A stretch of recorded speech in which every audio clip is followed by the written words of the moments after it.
Þetta ótrúlega stórt tap, hvað segir það? Móti Grindavík í kvöld. Hvar fer þetta úrskeiðis hjá ykkur?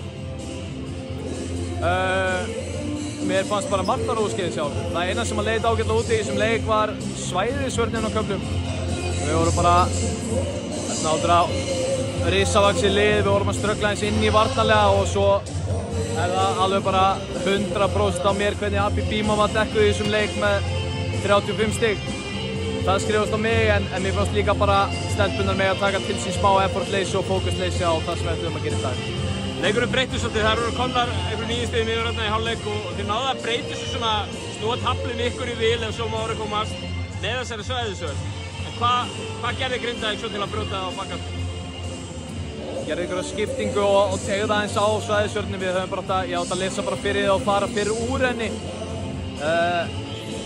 En bara stóðu sér vel, megni af þriðja að fylgja leikplani og vera aggressívar. Við vildum svolítið hlaupa át á Grindavíkurliðið og mér fannst við bara ekki gera nóg af því.